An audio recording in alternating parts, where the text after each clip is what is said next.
میرے عزیزو یہ بات یاد رکھو، اللہ نے تمہیں جس فطرت میں پیدا کیا ہے اسی فطرت میں کامل بن کر کے رہو، اسی میں تمہاری عزت ہے، اسی میں تمہاری عزت ہے۔ قرآن کہتا ہے یا ایھا الذین آمنوا ادخلوا فی السلم کافہ، اے ایمان والو اسلام میں پورے کے پورے داخل ہو جاؤ، آدھا تیتر آدھا بٹیر نہیں، پورے کے پورے داخل ہو۔ حضرت عبداللہ بن سلام رضی اللہ تعالیٰ عنہ صحابی ہیں، صحابی رسول ہیں۔ آپ جانتے ہیں اس صحابی رسول کو ایک چیز پر اللہ کے رسول صلی اللہ علیہ وسلم نے منع فرما دیا، کیا؟ پہلے یہودی تھے، وہ بڑے یہودی عالم تھے، تورات کے عالم تھے۔ یہودی مذہب میں سنیچر کے دن شکار کرنا حرام ہے، گوشت کھانا حرام ہے سنیچر کے دن۔ دوسری چیز، اونٹ کا گوشت ان کے لیے حلال نہیں، حرام ہے شریعت موسوی میں، یہودی اونٹ کا گوشت نہیں کھاتے، حرام ہے ان کے لیے۔ اب حضرت عبداللہ بن سلام جب اسلام لائے تو تورات کے پرانے حافظ تھے، عالم تھے، اب قرآن کے بھی بڑے عالم بن گئے۔ لیکن حضرت عبداللہ بن سلام کیا کرتے تھے؟ سنیچر کے دن گوشت نہیں کھاتے تھے، سنیچر کے دن گوشت نہیں کھاتے، اور اونٹ کا گوشت نہیں کھاتے تھے۔ ان کا اپنا اجتہاد تھا، وہ کیا سوچ کر کے کرتے تھے اس طرح سے؟ جب صحابہ نے ان سے پوچھا تو انہوں نے کہا اسلام میں گوشت کھانا واجب تھوڑی نہ ہے، فرض ہے کیا اونٹ کا گوشت کھانا؟ کھاؤ تو ٹھیک ہے، نہیں کھاؤ تو کوئی بات نہیں، کھا لیا تو حلال ہے، واجب تو نہیں ہے، مینڈیٹری تو نہیں ہے۔ حضرت عبداللہ بن سلام نے کہا اسلام میں یہ واجب نہیں ہے اور میں چھوڑ دیتا ہوں، نہیں کھاتا ہوں، تو یہودی مذہب پر بھی عمل ہو جائے گا، اسلام پہ بھی عمل ہو جائے گا۔ سنیچر کے دن گوشت کھانا اسلام میں واجب تھوڑی نہ ہے، واجب نہیں ہے، نہیں کھائے گا تو کچھ فرق نہیں پڑتا، لیکن میں اگر نہیں کھاؤں گا سنیچر کے دن تو دونوں مذہب پر عمل ہو جائے گا، یہودی مذہب پر بھی کہ ان کے مذہب میں سنیچر کے دن گوشت کھانا حرام ہے، اس پر بھی عمل ہو جائے گا، اسلام پہ بھی عمل ہو جائے گا۔ جب انہوں نے ایسا کہا تو اللہ تعالیٰ نے آیت نازل فرما دی، یا ایھا الذین آمنوا ادخلوا فی السلم کافہ، اے ایمان والو اسلام میں پورے کے پورے آ جاؤ، آدھا اس پر عمل کرنا آدھا اس پر عمل کرنا نہیں، بلکہ پورے کے پورے اسلام میں داخل ہو جاؤ۔ تو درمیان کا راستہ نکالنے کی کوشش نہ کریں۔ میں نے بہت گمبھیر مثالیں دی ہیں، ہاں کچھ لوگوں کے لیے وہ حقیقت میں گمبھیر مثالیں ہیں کہ کتا بننے کی کوشش کرتے رہو گے، نہیں بن سکتے، کیونکہ تمہیں 2 پیر دیے ہیں، 2 ہاتھ دیے ہیں، تم ہاتھ سے اٹھا کر کے کھانا کھانے کی فطرت رکھتے ہو، لیکن جانور سے پیار ہے، ٹھیک ہے، اچھی بات ہے، کتے سے پیار ہے، اچھی بات ہے، کیونکہ ہم کتوں سے نفرت نہیں کرتے، کسی بھی جانور سے نفرت کرنے کا حکم نہیں دیا گیا ہے سوائے موذی اور نجس۔ کتے کو حراست کے لیے یعنی چوکیداری کے لیے رکھنے کی اجازت دی گئی، کھیتی باڑی کے نگرانی کے لیے رکھنے کی اجازت دی گئی ہے۔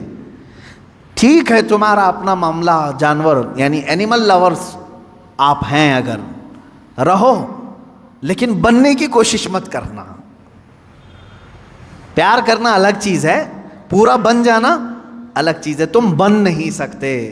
اسی طرح اسلام دن ہے، کفر رات ہے، دونوں کے بیچ میں اگر تم نکالنے کی راستہ سوچو گے تو پھر کیا ہو جائے گا؟ وہی ہو جائے گا کہ تم پورے نہ اسلام میں رہ پاؤ گے نہ پورے کفار میں رہ پاؤ گے۔ اللہ رب العزت نے اسلام جیسی عظیم دولت سے تمہیں سرفراز کیا ہے تو اسی میں پورے کے پورے باقی رہو، اسی میں پورے کے پورے رہو۔ اچھا دوسرے مذاہب کی بھی میں بات کروں، دوسرے ریلیجن میں اگر کوئی پنڈت ہے، اگر وہ اپنے دھرم میں پورا پکا ہے تو ان کے دھرم میں اس کو اچھا سمجھا جاتا ہے کہ ڈاواں ڈول آدمی نہیں ہے، پورا ٹھیک ہے، پورے اس کو گرنتھ یاد ہیں، وید یاد ہیں، جو کچھ بھی ان کی مقدس کتابیں سب برابر کرتا ہے۔ لیکن ان میں سے اگر وہ کوئی ایسا شخص جو ادھر بھی ادھر بھی ہاتھ پیر مارتا رہتا ہے تو وہاں پر بھی وہ ذلیل ہو جاتا ہے۔ یہ سب کا معاملہ ہے۔ اسی لیے میں آپ سے بھی کہوں گا، اللہ تبارک و تعالیٰ نے اگر تمہیں دائرہ اسلام میں رکھا ہے تو اس کی قدر کرو اور اپنی نیتا گیری بچانے کے لیے جگہ جگہ پوجا پاٹ کرنا تمہارے لیے شریعت کا حکم نہیں ہے۔ ہاں، آپ اگر یہاں ہندوستان میں رہتے ہیں، آپ کے پڑوسی ہندو ہیں، نان مسلم ہیں، تو ہمارے لیے اجازت ہے کہ ان کے دل رکھنے کے لیے آپ ان سے دوستی رکھ سکتے ہیں۔ پڑوسی کے حقوق میں یہاں تک ہے، اسلام نے بتایا اگر وہ غمگین ہے تو اس کے غم کو دور کرنے کی کوشش کرو، اگر اس کے گھر میں کسی چیز کی کمی ہے تو پوری کرو، اگر ان میں کسی کا انتقال ہو جائے، مر جائے، تو تم اس کے ہاں تعزیت کے لیے جا سکتے ہو، اگرچہ دور کھڑے رہو۔ پڑوسیوں کے حقوق میں ہمیں اسلام نے یہ اجازت دی ہے، لیکن میرے عزیزو، جہاں تک اسلام نے اجازت دی ہے اتنا کرتے رہو۔ میں نے پھر وہی مثال یاد دلائی، اگر کسی سے محبت ہے تو محبت رکھو، پورا وہ بننے کی کوشش مت کرو، درمیانی راستے میں جانے کی کوشش نہ کرو۔ تم اپنے اسلام کے ساتھ قائم رہو، تمہاری آئیڈینٹیٹی اسی میں ہے، تمہاری آئیڈینٹیٹی اسی میں ہے۔ ابھی جیسے ایک مسئلہ چھڑا ہے اتر پردیش میں، کسی مسجد میں ہنومان چالیسا کرانے کی بات کی گئی، اور ایک کسی امام صاحب نے بلا کر کے اس میں ہنومان چالیسا پڑھایا، اور اس کو کیا کہا جا رہا ہے، سدبھاونا ہے، سب آپس میں محبت کے لیے ہے۔ کیا میں یہ پوچھنا چاہتا ہوں، سدبھاونا ایک طرف سے ہونی چاہیے؟ اگر مسجد میں کوئی ہنومان چالیسا کر رہا ہے تو کیا کوئی پنڈت اجازت دے گا کہ رام مندر جو بنا رہے وہاں ہم بھی پہلی اذان دے دیں، قرآن کی تلاوت کریں؟ کیا یہ سدبھاونا کی فکر ہر ایک کو ہے؟ نہیں ہے تو چھوڑو، ہم دعوت کہاں دے رہے ہیں آپ کو؟ آپ اپنی مندر میں پوجا کرو، سارے ہون کرو، ساری چیزیں تمہارے مقدسات جتنے اس پر عمل کرتے رہو۔ ہمیں ہماری مسجدوں میں جو ہمارے مقدسات ہیں اس پر عمل کرنے کی اجازت ہو، نہ چھیڑو، نہ کسی کے اندر دخل اندازی کرو۔ اسلام میں یہ تمام چیزیں نہیں ہیں۔ اب یہ جو درمیانی لوگ ہیں، نہیں تمہارے لیے مسجد کے دروازے کھلیں، تم آؤ، تمہارے پاٹ پڑھو، میں ان لوگوں سے کہتا ہوں، کیا تمہیں اس بات کا حکم اللہ نے دیا ہے؟ تم کو کس نے کہا ہے؟ اللہ کا گھر ہے یہ، تمہارے باپ کا گھر نہیں، رب تبارک و تعالیٰ کا گھر ہے، اس کے قانون کے مطابق ہی عمل ہو۔ میں کسی ہنومان چالیسے کے متعلق یہ نہیں کہہ رہا کہ وہ کیا ہے، واللہ اعلم۔ اگر ہندو اس کو مقدس سمجھتے ہیں اور پڑھتے ہیں تو جہاں من کرے وہاں پڑھیں، اپنی عبادت گاہوں میں پڑھیں، ہم خلل اندازی کبھی نہیں کریں گے، کیونکہ اسلام یہ کہتا ہے جو جس دین سے وابستہ ہے اس کو رہنے دو۔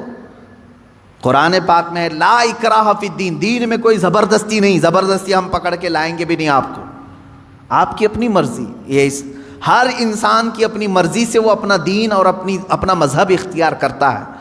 لیکن میں یہاں یہ کہنا چاہتا ہوں کہ جو لوگ اس طرح کی حرکتیں کرتے ہیں وہ تیسرے آدمی بن جاتے ہیں، بیچ کے آدمی نہ بنو، اچھے لوگ نہیں ہوتے بیچ کے۔ یعنی بعض جگہ بیچ میں ہونا اچھا ہے، بعض جگہ بیچ میں ہونا بہت برا سمجھا جاتا ہے۔ اس طرح سے اسلام میں ہو تو پورے اسلام میں رہو، اگر کوئی عیسائی ہے تو وہ اپنی پوری عیسائیت کو فالو کرے، ہمیں اس سے کوئی اعتراض نہیں۔ کوئی ہندو ہے تو اپنے ہندوازم کو پورا فالو کرے، ہمیں اس سے کوئی اعتراض نہیں، تمہاری اپنی مرضی ہے۔ لیکن جو لوگ اس طرح کی حرکتیں کرتے ہیں وہ کہیں کے نہیں رہ جاتے۔ قرآن نے یہی کہا، یہی ٹھیک کافر ہیں، یہی لوگ کافر ہیں۔ اللہ رب العزت ایسے درمیانی لوگوں سے ہماری حفاظت فرمائے۔ اللہ تعالی ہمارے دلوں میں قوت ایمان کو راسخ کر دے کہ ہم ایمان پر ہی جمے رہیں اور ایمان پر ہی ہماری موت آئے۔ اللہ تعالیٰ نے ہمیں جس مذہب مقدس پر زندگی دیا ہے، اے کریم خدا اسی مذہب مقدس پر ہماری آخری سانس عطا فرما۔ وآخر دعوانا الحمد للہ رب العالمین۔